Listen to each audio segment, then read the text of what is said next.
My name is Clara Finch. I'm in my late 30s, and for most of my adult life, I've been known as the calm one, the reasonable one, the woman who doesn't raise her voice, doesn't interrupt, doesn't make things uncomfortable. I'm a wife, a professional, and someone who has always believed that listening carefully was a form of respect. People tend to underestimate me because I'm composed, because I don't rush to defend myself, because I pause before I speak. There's an assumption that if someone isn't visibly emotional, then what they feel must not run very deep. If they don't fight for space, they must not need it. I used to accept that assumption without questioning it. This story isn't about drama. It isn't about revenge, exposure, or proving someone wrong. It's about honesty, the kind that unfolds slowly without theatrics. It's about a marriage, a counseling room, and a moment that didn't look dramatic on the outside, but quietly rearranged everything on the inside. The title might sound confrontational, but what happened wasn't loud. My husband dismissed my feelings during a marriage counseling session. Not angrily, not cruelly, just casually, as if what I was saying didn't quite qualify as real. And what surprised me most wasn't his response. It was how familiar that feeling was, how practiced I had become at absorbing it. What followed was not an argument. There was no scene, no ultimatum, no sudden empowerment montage. Instead, there was clarity. Healing began the moment I stopped shrinking. Not when I became louder, but when I stopped editing myself to be easier to live with. When I stopped translating my emotions into something more acceptable. When I realized that being calm did not mean being invisible, and being kind did not require self-erasure. This story traces that internal shift, the years of being perceived as low maintenance, the subtle, accumulating dismissals that were never big enough to point to, but heavy enough to carry, the quiet discipline it took to observe instead of react, and the decisions that were made privately, deliberately, and without spectacle. I'm not sharing this to vilify anyone. I don't believe in cartoon villains or sudden awakenings. I believe in patterns, in dynamics, in the way two people can slowly drift into roles neither of them consciously chose until one person decides, silently, to step out of it. If you're expecting outrage, you won't find it here. What you'll hear instead is reflection, restraint, and the kind of strength that doesn't announce itself. I'm telling this story for anyone who has ever been described as easygoing when what they really were was accommodating. For anyone who has ever left a conversation feeling smaller, without being able to explain why. For anyone who has ever wondered when patience stops being a virtue and starts becoming a cost. So before we go any further, let me ask you, gently, have you ever stayed quiet not because you had nothing to say, but because you learned it was safer that way? To most people in my life, I was the steady one. If you asked my friends to describe me, they'd say I was grounded, practical, someone who didn't overreact. At work, I was trusted with delicate conversations, the kind that required diplomacy more than authority. I was the person colleagues came to when they needed something handled quietly and well. And in my marriage, I was the reasonable one. That label followed me everywhere. At dinners with friends, my husband would laugh and say, "Clara keeps us balanced." When family tensions surfaced, it was assumed I'd be the one to smooth things over. If there was a disagreement, eyes would turn to me, not because I was expected to be heard, but because I was expected to understand. I understood everyone. I understood when he was stressed from work. I understood when he forgot things I had mentioned more than once. I understood when conversations ended before I had finished my thought. Understanding became my role, not my choice. What no one seemed to notice was how invisible that made me feel. I wasn't mistreated in obvious ways. There were no insults, no raised voices, no public disrespect. That's what made it difficult to name. Everything looked fine from the outside. If anything, I appeared fortunate. A calm marriage, a stable life, a partner who wasn't cruel. But invisibility doesn't require cruelty. It only requires repetition. Over time, I learned how to speak in a way that wouldn't disrupt the atmosphere. I softened statements before they left my mouth. I framed feelings as observations, then as questions, then sometimes not at all. I watched how quickly conversations moved on if I didn't insist on staying in them. And I didn't insist, not because I didn't care, but because caring openly seemed to complicate things. When people talk about being low maintenance, they often mean someone who doesn't ask for much. What they don't talk about is how much that person is usually managing internally. How much goes unexpressed to keep things running smoothly. I became very good at that. In group settings, I'd listen while others spoke over one another. I waited for pauses that never quite came. If my husband summarized a situation and missed something important to me, I'd tell myself it wasn't worth correcting. If he interpreted my silence as agreement, I let it happen. I told myself this was maturity. What I didn't realize was that I was slowly being assigned a role, not through intention, but through habit. I was the emotional buffer, the translator, the one who made things easier for everyone else by making myself smaller. And the dangerous thing about that role is that it's rewarded. People thanked me for being so understanding. They admired how calm I stayed. They praised my patience without ever asking what it cost. The less I took up space, the more comfortable everyone else seemed. So I learned to disappear politely. I didn't feel angry. Not at first. Anger requires the belief that something unfair is happening. I believed this was just how relationships worked. Someone had to yield. Someone had to be flexible. And I'd always been good at bending without breaking. Or so I thought. Looking back, I can see how clearly I was defined by what I didn't demand. I was the wife who didn't push, the woman who didn't need reassurance, the partner who would adjust. And once people get used to you being that person, they stop checking whether you're okay with it. They stop listening as closely. They stop noticing when you go quiet, because quiet has become your normal. At the time, I didn't name it as invisibility. I thought of it as peace, as a compromise. Love is expressed through restraint. But there's a difference between choosing silence and being shaped by it. And I was being shaped, slowly, consistently, without anyone needing to say a word. The first time I noticed it, it was so small I almost dismissed it myself. We were at a dinner with friends. Nothing formal, just a familiar table, shared dishes, conversation flowing easily. Someone asked about a decision we had made recently, a change that had affected both of us. I started to answer, carefully, the way I always did. Halfway through my sentence, my husband spoke. He didn't raise his voice. He didn't interrupt sharply. He simply continued the story, his version of it, as if I had paused instead of being cut off. The group shifted its attention to him naturally. No one looked back at me. No one noticed the sentence that never landed. I smiled. I always did. Inside, something tightened. Not pain exactly, more like a quiet disorientation. The kind that makes you wonder if you imagined it. The kind that asks, was that worth reacting to? I told myself it wasn't. After all, it wasn't rude. He wasn't dismissive. He was just eager, animated, and confident in his telling. And I was used to stepping aside when confidence entered the room. That night, I replayed it briefly while washing dishes, just long enough to feel a faint discomfort, then I let it go. I told myself I was being overly sensitive, that this was a normal conversation, that I didn't need to be so precise about every feeling. That was the cut, not the interruption, but the way I stitched it closed myself. Similar moments followed, not often enough to form a pattern, but often enough to leave impressions. A comment I made that went unanswered, then reappeared later from his mouth, slightly rephrased and received with interest. A concern I raised that was acknowledged with a nod, then quietly set aside. Each time I rationalized, he didn't mean it, this isn't a big deal, it's not worth correcting. And because I didn't react, no one else did either. That's the thing about subtle disrespect. It relies on your cooperation. It needs you to smooth it over, to minimize it, to keep the rhythm of the room intact. The moment passes, the conversation moves on, and any discomfort becomes your private responsibility. I carried mine well. I remember once, after sharing something personal, not dramatic, just vulnerable, he responded with a practical solution so quickly that the emotion behind it evaporated.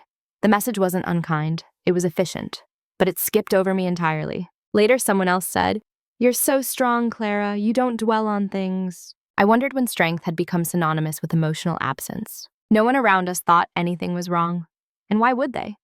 There were no scenes, no tension. From the outside, we looked harmonious. Inside, I was learning, quietly, that my inner world did not require much attention. The most unsettling part was how quickly I adapted. I began editing myself before speaking, shortening explanations, removing emotional language, turning feelings into bullet points.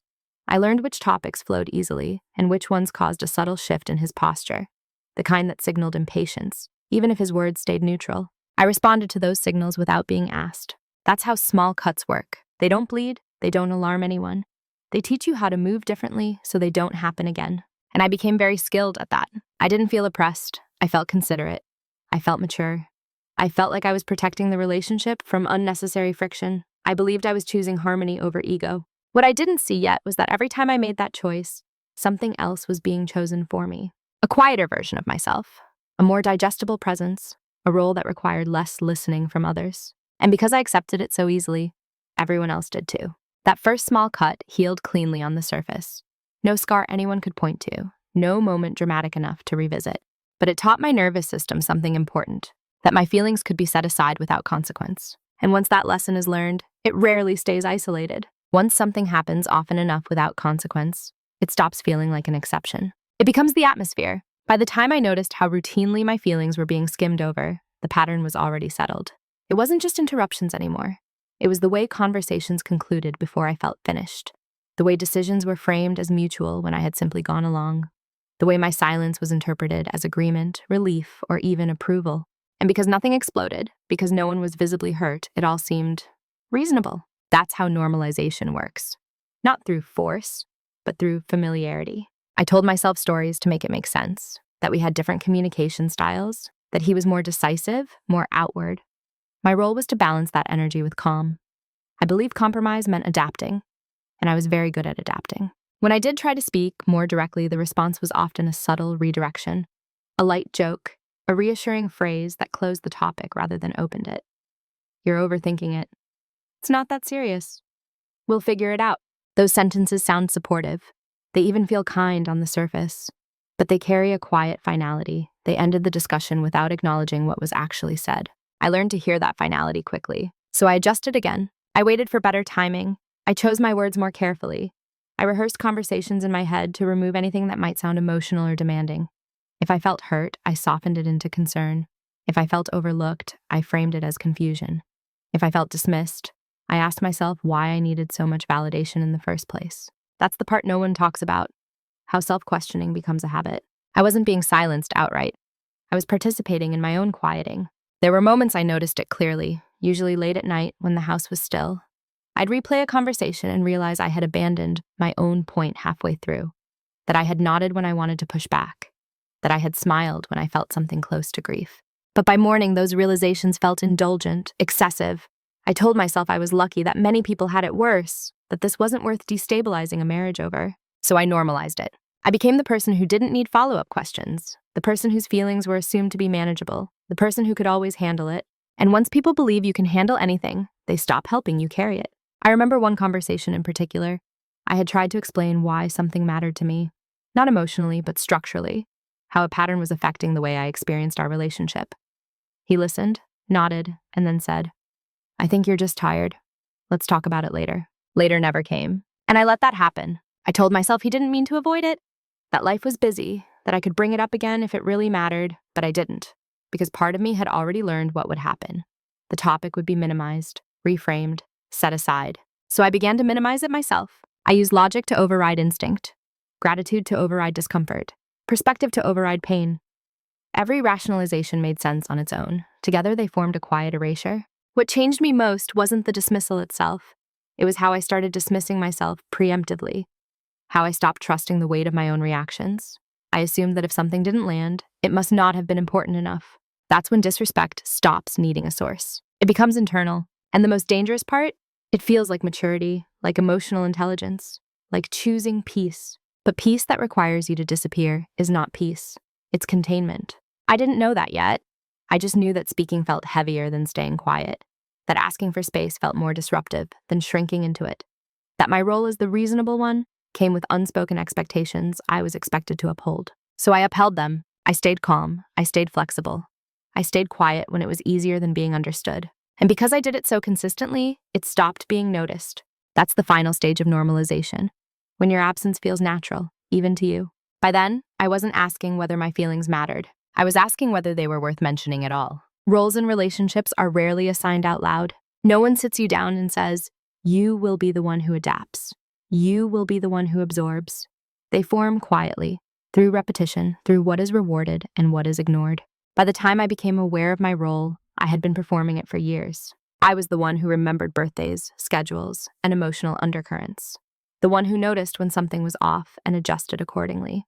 If plans changed, I recalibrated. If tension appeared, I softened it. If something needed to be said delicately, it was assumed I would handle it. Reliable, useful, invisible. That was the shape I fit into. In our marriage, this role came with a kind of praise that felt hollow if you examined it too closely. "You're so easy to be with. You don't make things complicated. I never have to worry about you." At first, I wore those words like proof of love. Later, I realized they were proof of expectation. Because once someone believes you will always adjust, they stop adjusting themselves. Once someone trusts that you'll carry the emotional weight, they stop checking how heavy it's become. I noticed it most clearly in conflict, or what passed for conflict between us. Disagreements were brief, efficient, and almost always resolved in ways that preserved forward motion. If something lingered emotionally, it lingered inside me. I became the container. If I expressed discomfort, it was met with logic. If I expressed sadness, it was met with reassurance that skipped over the feeling itself. If I expressed frustration, it was reframed as stress or misunderstanding. Nothing hostile, nothing overt, just consistent redirection away from my inner experience. Over time, I learned what kind of presence was welcomed. Calm, concise, non-confrontational.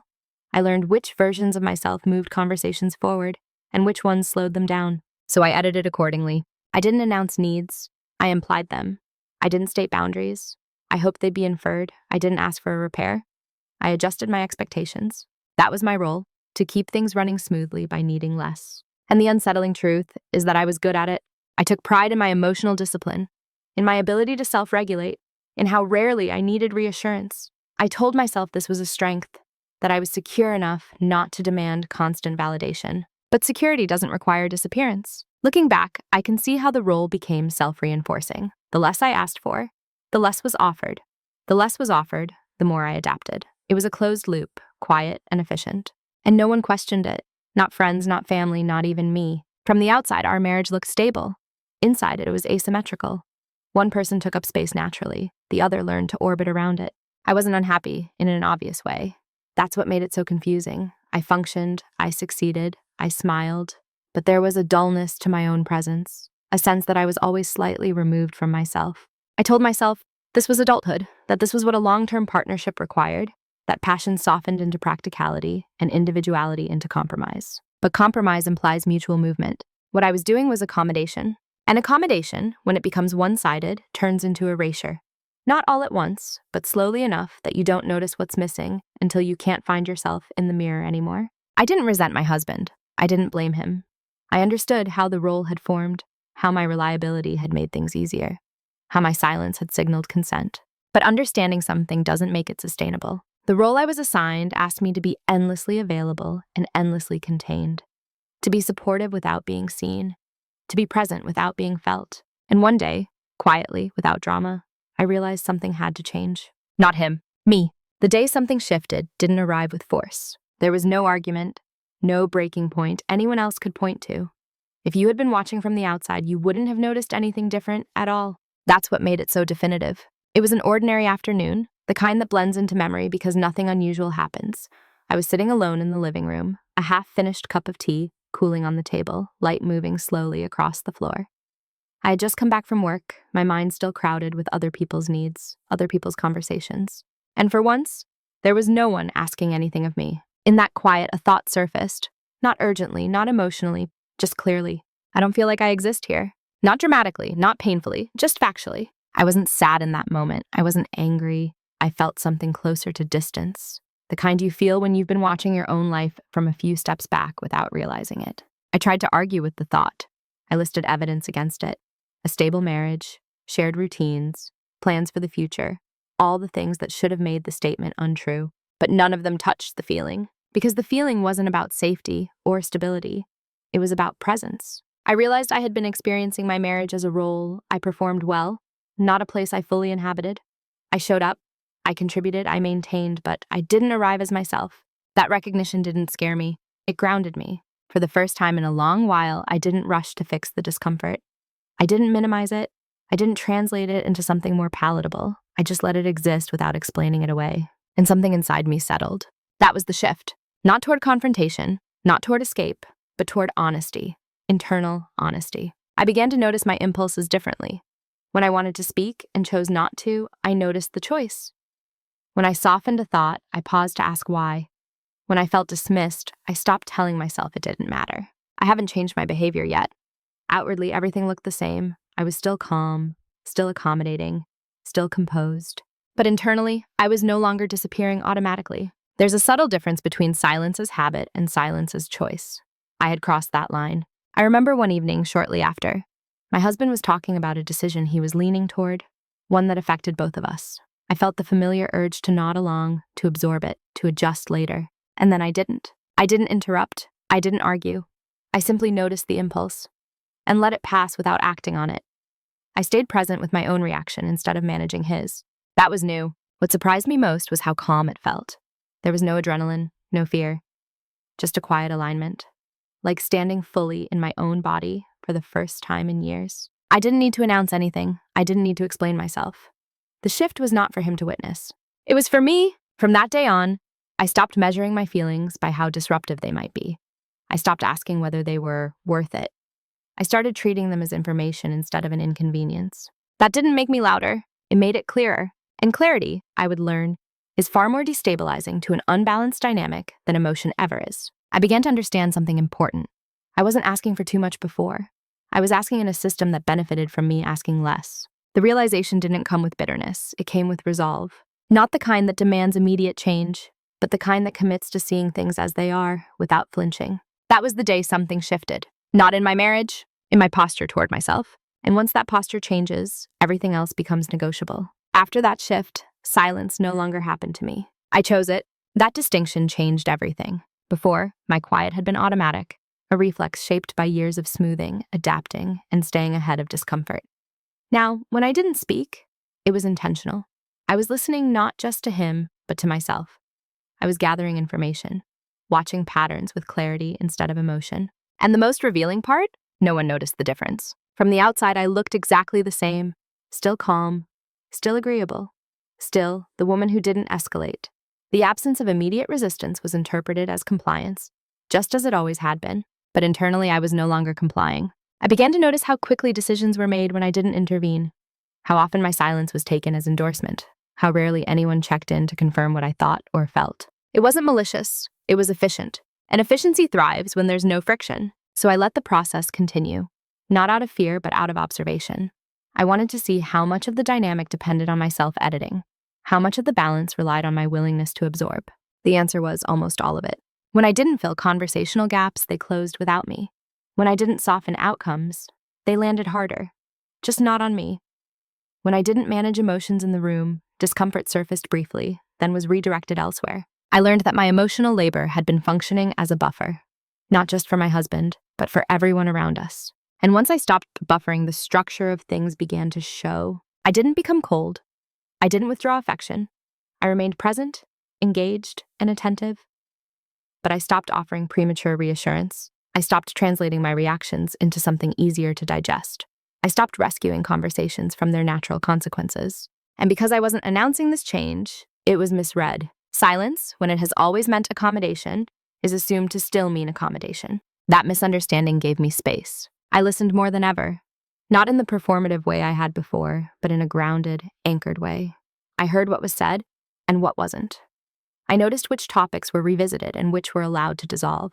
I saw how quickly things moved on when I didn't insist on being included. And instead of stepping in, I took notes, mentally at first, then more deliberately. This wasn't manipulation, it was clarity. I needed to understand the full shape of the dynamic before deciding what to do with it. I needed to know whether there was room for recalibration, or whether the structure itself depended on my invisibility. Silence gave me that information. What surprised me most was how peaceful it felt. I had expected tension, guilt, maybe even anxiety. Instead, there was relief. Not from disengagement, but from alignment. I was no longer betraying my own awareness in the name of harmony. Others mistook that peace for passivity. They assumed I was fine, that nothing had changed, that the system was still intact. And in a way, it was externally. Internally, I was positioning myself. I began to see silence not as absence, but as presence without performance. A way of being fully there without carrying what wasn't mine. A way of letting reality reveal itself without interference. This was when I understood something essential. Dynamics don't change because you explain yourself better. They change when you stop playing the role that sustains them. I didn't need to confront anyone yet. I didn't need to justify my awareness. I was no longer trying to be understood. I was trying to understand. And that shift, from pleading to observing, is where quiet dominance begins. Not dominance over another person. Dominance over your own participation. Silence became my choice. Observation became my power. And for the first time, the future felt open. Not because I knew what would happen, but because I knew I would no longer disappear inside it. What they never noticed was how much I was learning, because I was still calm, still present, still participating in the visible rhythms of our life. Nothing about my demeanor suggested preparation. There were no late-night phone calls, no sudden secrecy, no emotional withdrawal that might have raised suspicion. That's the thing about quiet people when they stop shrinking. They don't announce the shift, they become precise. I began paying attention to details I had once overlooked, not out of ignorance, but out of generosity. patterns in conversation, patterns in decision-making, patterns in whose comfort mattered most when priorities conflicted. I noticed how often my needs were acknowledged verbally, but not structurally. How frequently phrases like, of course, and as is, that makes sense, were used as conclusions rather than openings. An agreement was assumed the moment I stopped pressing. None of this was new. What was new was that I was no longer excusing it. I started documenting, not obsessively, not emotionally, just clearly. Dates, decisions, promises made casually and never revisited. Moments where something important to me was postponed indefinitely in the name of practicality. Not to build a case against anyone, but to build a record for myself. When you've spent years doubting your own perception, documentation becomes grounding. It turns intuition into evidence. It keeps you from gaslighting yourself when things are later reframed. I also began learning quietly. I read about communication dynamics, not to diagnose, but to understand, about how certain roles form in long-term relationships, about emotional labor and how it's often invisible to the person benefiting from it, about what happens when one partner is rewarded for being easy. Nothing I learned shocked me, but it validated something I had felt for a long time without naming. The system worked because I made it work. I also took stock of my independence, not emotionally, but practically. Finances, professional standing, support networks I had allowed to thin out because I was always fine. I reconnected without explanation, reinvested without announcement. Again, no drama, just positioning. At home, I stayed the same on the surface. I didn't challenge small things. I didn't correct the interpretations. I didn't rush to clarify misunderstandings that benefited someone else. And the response was exactly what I expected. Nothing. The absence of resistance was interpreted as stability, the lack of complaint as satisfaction, the calm as consent. No one noticed that I had stopped offering reassurance before it was requested, that I no longer fill silence with comfort, that I didn't rescue conversations from their own incompleteness. No one noticed because they had never been required to. This wasn't about punishing anyone.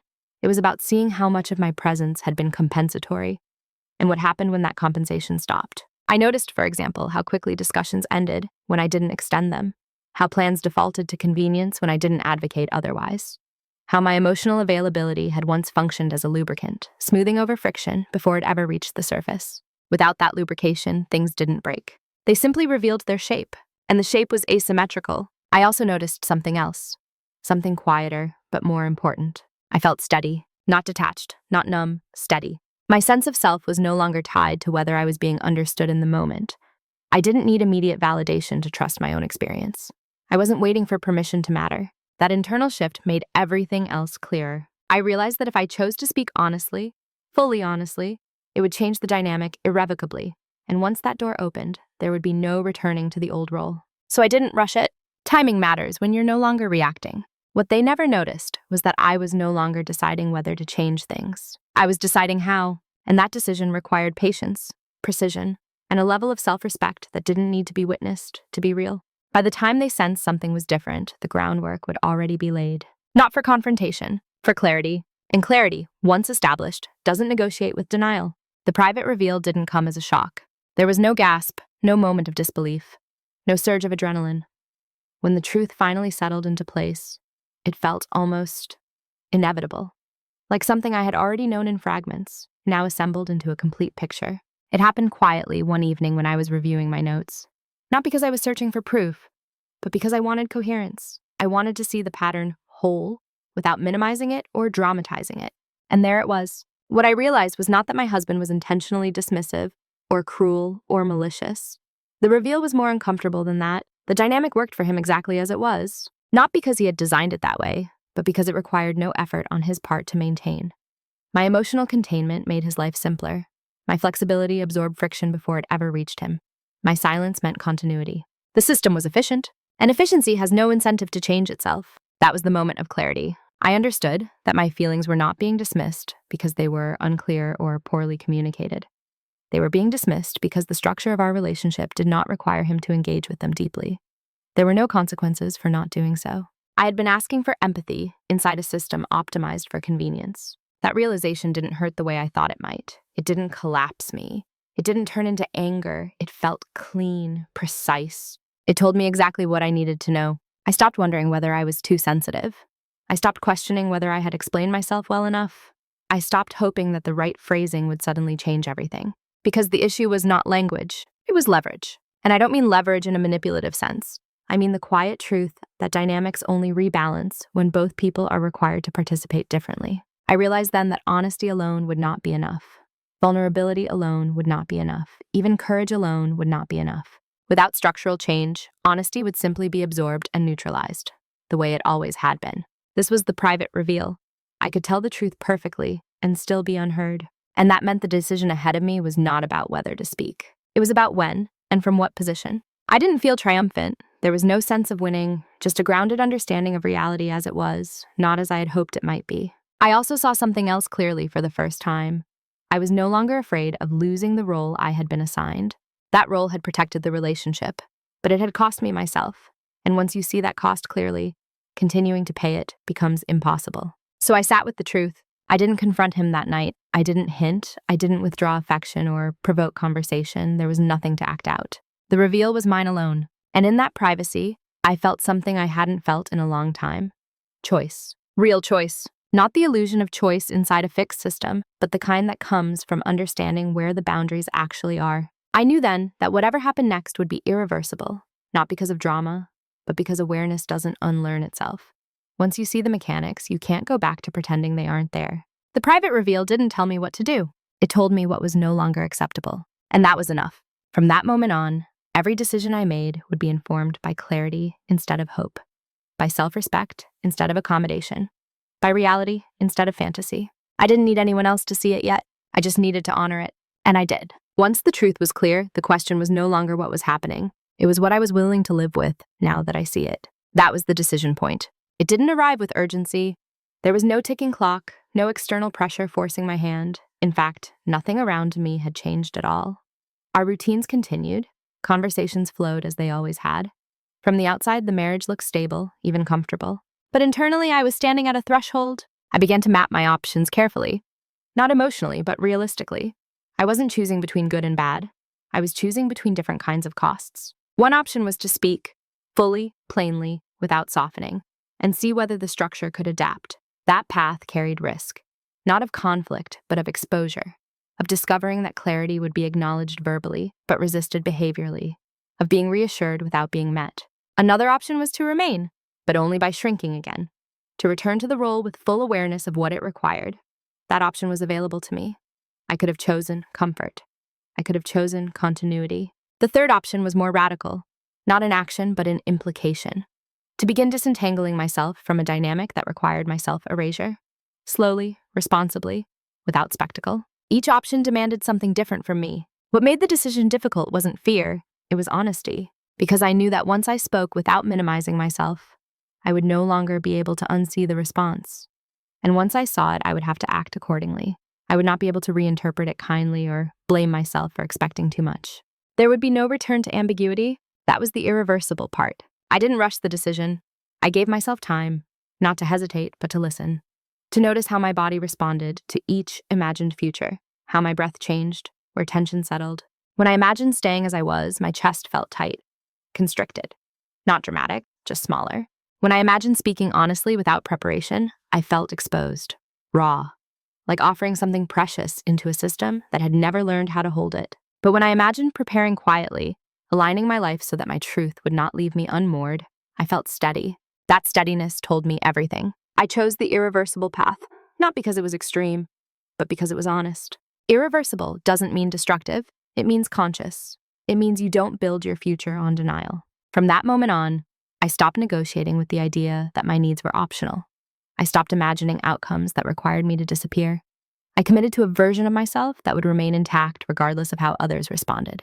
That commitment didn't require an announcement. It required action. I began planning, carefully, ethically, and without resentment. I wasn't preparing to leave immediately. I was preparing to no longer be trapped by the outcome of a single conversation. I made sure I could stand on my own without scrambling, that my sense of self wasn't dependent on being chosen or understood in that moment, that my stability did not hinge on someone else's willingness to adapt. That was the real decision, not to confront, not to accuse, but to ensure that when I spoke, I would not be negotiating my worth. I didn't know exactly how it would unfold yet, but I knew this. I would no longer speak from a place of need. I would speak from alignment. An alignment, once chosen, does not bargain with comfort. It moves forward, quietly, deliberately, and without apology. Once the decision was made, I didn't feel urgency. I felt focused, Moving in silence doesn't mean secrecy born of fear. It means acting without performance, without narrating your process to people who haven't earned access to it. For the first time, I wasn't preparing to be understood. I was preparing to be stable. I started with the practical, not because I was cold, but because I was clear.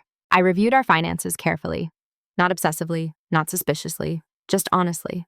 I made sure I understood what was shared, what was separate, and what assumptions had been made quietly over time. I rebuilt a sense of financial autonomy I had once considered unnecessary because we were fine. I updated the documents. I organized records. I made sure nothing important lived only in my head. This wasn't an exit strategy. It was an integrity strategy. At work, I began positioning myself differently. I took on projects that strengthened my independence rather than my flexibility. I stopped volunteering to absorb tasks simply because I could. I let others feel the weight of what I had been carrying quietly for years.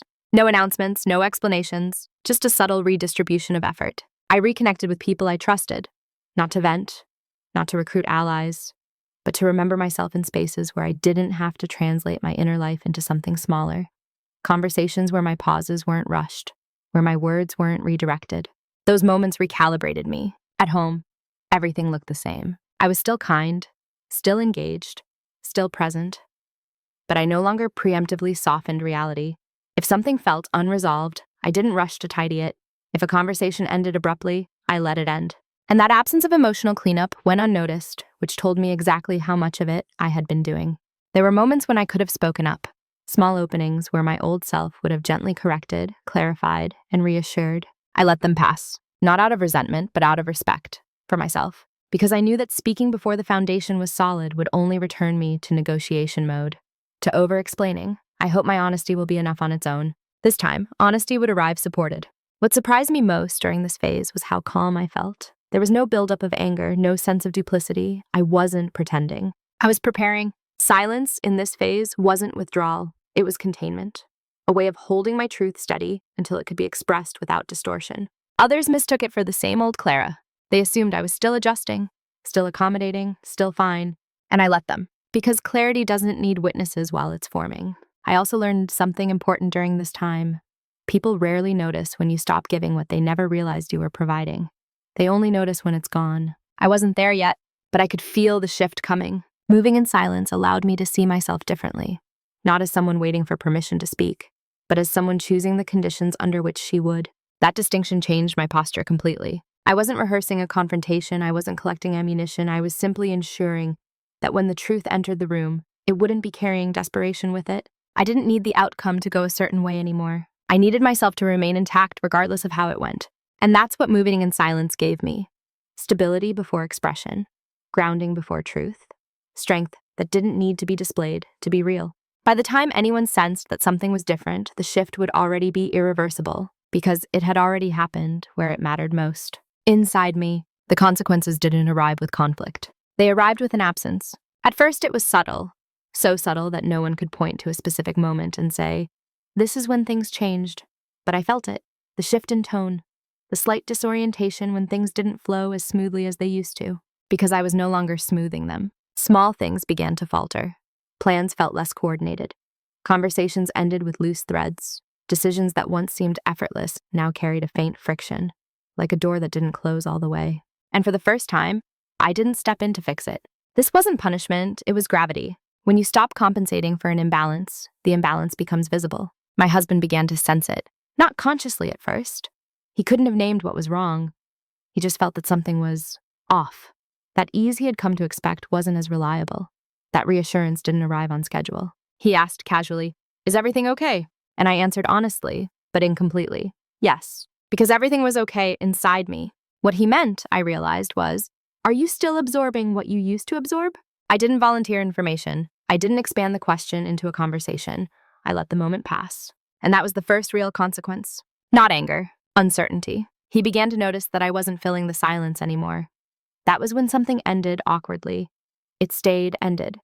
That was when decisions were made quickly. They weren't quietly recalibrated later to include me. Life didn't fall apart. It simply stopped being optimized for one person's comfort. There were moments when he circled back, revisiting topics that had been left unresolved, not because he suddenly understood their importance, but because he could feel their weight now. Without my emotional buffering, that weight had nowhere else to go. He wasn't panicked yet. He was confused. Confusion is often the first response when a dynamic shifts without explanation, when expectations are disrupted but not confronted, when the role someone relies on quietly stops being performed. Friends noticed it too, not in dramatic ways, but in the absence of my usual availability. I didn't rush to mediate. I didn't follow up to make sure everyone felt comfortable. I didn't overfunction. No one accused me of changing. They just began to feel the difference. And that difference created a kind of vacuum, one I had always filled without being asked. What struck me most during this phase was how calm I remained. There was no satisfaction in watching others struggle with the absence of my labor. No sense of triumph, just observation. This was not revenge. This was reality asserting itself. I also noticed something else, something more personal. I felt lighter, not because things were easier, but because I was no longer carrying what wasn't mine. I slept better. I breathed more deeply. My thoughts felt clearer, less cluttered by unspoken adjustments. The external discomfort was real. The internal relief was greater. My husband began to ask more questions, gently at first. "You seem distant. You've been quiet lately. Did I do something?" I listened, and for the first time, I didn't rush to reassure him before understanding what he was actually asking. What he was asking, I realized, wasn't about connection. It was about restoration. Restoration of the old dynamic.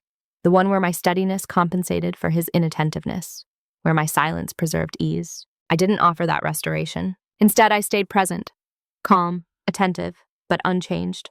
And that, more than any argument, began to unsettle him. Because when the consequences begin without drama, there's no villain to blame, no explosion to point to, just a gradual realization that something essential has shifted and that it may not be reversible. Not because of anger, but because of awareness. And awareness, once it changes behavior, leaves a mark that can't be unseen. By the time the urgency appeared, the window had already narrowed. That's the quiet tragedy of delayed awareness. It doesn't announce itself when there's still room to move. It arrives only after enough has shifted internally that returning to the old shape is no longer possible. My husband began trying to fix things, not clumsily, not desperately. In fact, he did it the same way he had always approached problems, logically, efficiently, with a renewed attentiveness that might have worked once. He asked more questions, he listened longer, he made space in conversations that had previously closed too quickly. He even referenced things I had said weeks earlier, proof, perhaps, that he was paying attention now. If this had happened earlier, I might have felt relieved. Instead, I felt clear because what he was responding to wasn't my feelings. It was the disruption of the system, the absence of ease, the sense that something once reliable was no longer functioning as expected. And I understood why. From his perspective, the relationship had not been broken. It had simply changed behaviorally without explanation. So his instinct was to restore balance, not by re-examining the foundation, but by adjusting the surface. He was trying to fix the symptoms. What he didn't yet see was that the cause was no longer negotiable. I could feel his confusion deepen. The familiar reassurance strategies no longer worked. When he said, "We're fine," it didn't land. When he said, "I didn't realize you felt that way," it didn't soften anything. Not because I was closed, but because I had already opened, privately, and decided what I would no longer accept. There's a moment in situations like this when the other person realizes effort alone isn't enough. When they sense that something fundamental is at stake, but they don't yet know what language to use. That moment arrived quietly, one evening when he asked, "Why do I feel like I'm always behind lately?" I didn't answer right away, not because I was withholding, but because the answer would change everything. I realized then that no amount of retroactive attention could restore a dynamic built on my self-erasure. That his willingness to listen now did not undo years of unintentional dismissal. Timing matters when it comes to repair. Repair has a window, and that window closes the moment one person stops hoping to be met and starts preparing to stand alone if necessary. He wasn't a villain in this moment. He wasn't cruel or dismissive. He was simply late. Late to the awareness that my presence had never been automatic, that it had been sustained through effort he never had to see. And lateness, in emotional terms, carries a cost. I watched him struggle to recalibrate, to understand why his attempts felt insufficient, why reassurance no longer soothed, why listening now didn't feel like a connection. From his side, it must have felt unfair. From mine, it felt honest. Because I wasn't rejecting him. I was no longer abandoning myself. That's the part people misunderstand. When someone stops shrinking, it can look like withdrawal, like coldness, like punishment. But it isn't. It's the end of negotiation with denial. I could see his regret forming. Not dramatic, not loud. Just a dawning realization that something had been taken for granted. That attentiveness offered too late doesn't feel like care. It feels like a response. And response is not the same as presence. By the time he wanted to fix it, I no longer needed fixing. I needed alignment. And alignment doesn't rush. It doesn't bargain. It doesn't return to old patterns for the sake of comfort. It moves forward, calmly, clearly, without resentment. This was the moment it became too late. Not because I was unforgiving, but because I was finally whole. The conversation happened on an ordinary evening. No build-up, no dramatic lead-in, just the quiet sense that it was time. Not because of tension, but because clarity no longer needed protection. We were sitting across from each other, the space between us neutral. I wasn't rehearsing. I was embracing myself. I felt grounded in a way that didn't require control. He asked carefully, "Can we talk?" I nodded. What followed wasn't a confrontation in the way people imagine it. There was no listing of grievances, no emotional flood, no demand for an apology. I didn't raise my voice. I didn't try to persuade. I spoke plainly. I told him that for the long time I had felt unheard, not in moments of conflict, but in the quiet, everyday ways that matter more. That my feelings had often been acknowledged verbally, but not engaged with structurally. Over time, I had learned to make myself smaller so things would run smoothly. I didn't accuse him of intent. I described the impact. That distinction mattered. He listened, really listened, in a way I hadn't seen before. But I wasn't watching for it anymore. I wasn't measuring whether this time would be different. I was simply telling the truth, without cushioning it for reception. I told him about the counseling session, the moment when my feelings were dismissed so casually that something inside me stopped trying to translate itself. I said that was when I realized healing would not come from explaining myself better, but from stopping the habit of shrinking. I didn't ask him to change. I told him what had already changed, that I no longer adjusted automatically, that I no longer absorbed silence as agreement, that I no longer negotiated my inner life for ease. He asked questions, slower now, more deliberate. He wanted examples. He wanted to understand how long this had been happening. I answered, but I didn't overeducate. This wasn't a lecture. It was a boundary. At one point, he said quietly, "I didn't know." And I believed him, but I also said just as quietly, "Not knowing doesn't mean it wasn't happening." There was no anger in the room, just gravity. He asked if there was anything he could do to fix it, and this was the moment that mattered most. I told him the truth, that I wasn't sure, that repair required more than effort. It required a different structure. That listening now was necessary, but it wasn't sufficient on its own. That trust doesn't rebuild on promises, but on sustained presence over time. I wasn't closing the door. I was no longer holding it open for him. That distinction shifted everything. He didn't argue. He didn't defend himself. He sat with the reality that this wasn't a problem to be solved quickly, that my calm wasn't resignation, it was resolve. When the conversation ended, there was no resolution, no plan, no agreement, and strangely that felt right, because resolution isn't always the goal. Sometimes the truth is, I went to bed that night feeling steady, not relieved, not triumphant, just aligned. I had spoken without heat, without fear, without abandoning myself. Whatever happened next would not be shaped by what I withheld. It would be shaped by what I was no longer willing to carry alone. Who I am now is not louder than who I was before. I'm not sharper, not colder, not more guarded. I'm clearer. That clarity has changed the way I move through the world. Not in dramatic ways, but in consistent ones. I no longer enter conversations already prepared to yield. I don't rush to make myself understandable at the cost of being honest. I don't assume that harmony requires my disappearance. I still listen deeply, I still care, but I no longer confuse care with self-erasure. What surprised me most was how much energy returned to me once I stopped over-functioning emotionally. There was space in my mind, in my body. I noticed my own preferences again, not just the compromises I had trained myself to accept. I say no now without rehearsing an explanation. I pause without apologizing.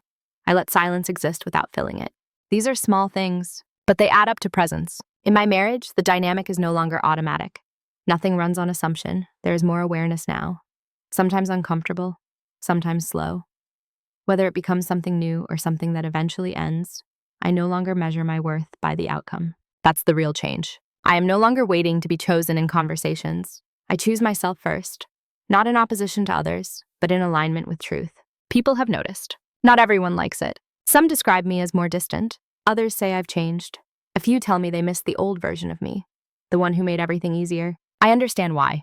That version of me was very convenient. But convenience is not intimacy. An intimacy that requires one person to disappear is not intimacy at all. I don't feel bitter about the years I spent shrinking. I don't see them as wasted. They taught me discernment. They taught me patience. They taught me how much strength it takes to remain gentle, in an unbalanced system. But I no longer romanticize endurance. Now I value reciprocity. I value conversations that continue after discomfort. I value relationships where my inner life isn't treated as an interruption. I value being met, not managed. Most of all, I trust myself. If something feels off, I don't override it with logic immediately. I listen. I sit with it. I let it inform me before I decide how to act. That trust has become my anchor. I don't need to be dramatic to be decisive. I don't need to be harsh to be firm. I don't need to be loud to be seen. Healing didn't begin when someone finally understood me. Healing began the moment I stopped shrinking. That's the truth I live with now. And it's enough. There's a lesson in this story that took me a long time to learn. Not because it was complicated, but because it was quiet. No one teaches you how easy it is to disappear while doing everything right. How can you be loving, patient, emotionally intelligent, and still slowly erase yourself in the process? How praise for being easy can become a trap. How calm can be mistaken for consent. How silence, when repeated long enough, can become an expectation rather than a choice. For years, I believed that if I just explained myself better, things would change. That clarity was a communication problem. That if I found the right words, the right tone, the right timing, I would finally be met. But what I learned is this. Some dynamics don't change because they can hear you. They change only when they have to. And they only have to when you stop participating in your own minimization. This story isn't about blaming my husband. It's not about proving who was right or wrong. It's about responsibility. Not his, not mine, but ownership. Ownership of my inner life. Ownership of my boundaries. Ownership of the quiet ways I had taught others how to treat me. The hardest part wasn't being dismissed. The hardest part was realizing how often I had dismissed myself to keep things comfortable. Healing didn't come from confrontation. It didn't come from being validated. It didn't even come from being understood. Healing began the moment I stopped shrinking. When I stopped softening my truth before it had a chance to exist. When I stopped treating my feelings as interruptions. When I stopped negotiating my worth for ease. And here's the part that matters most. You don't need to become louder to be powerful. You don't need to become colder to be respected. You don't need to become someone else to be taken seriously. You only need to stop disappearing. Some people will adjust when you do, some won't. Both outcomes are information, and neither requires you to abandon yourself again. If you're listening to this and something feels familiar, not dramatic, not explosive, just quietly resonant, I want you to know this. Your calm is not a flaw. Your restraint is not weakness. Your silence is not consent unless you keep offering it as such. You are allowed to take up space without justifying it. You are allowed to be felt, not just tolerated. You are allowed to change the terms when the old ones cost too much. And sometimes the most powerful thing you can do is nothing at all, except stop shrinking. Before we end, I want to leave you with a question, not to answer out loud, but to sit with honestly. In what ways have you been making yourself smaller, and what might change if you quietly stopped? If this story connected with you, I'd love to hear your thoughts in the comments, your reflections, your experiences, your realizations. Sometimes naming these things together is where clarity begins. Thank you for listening.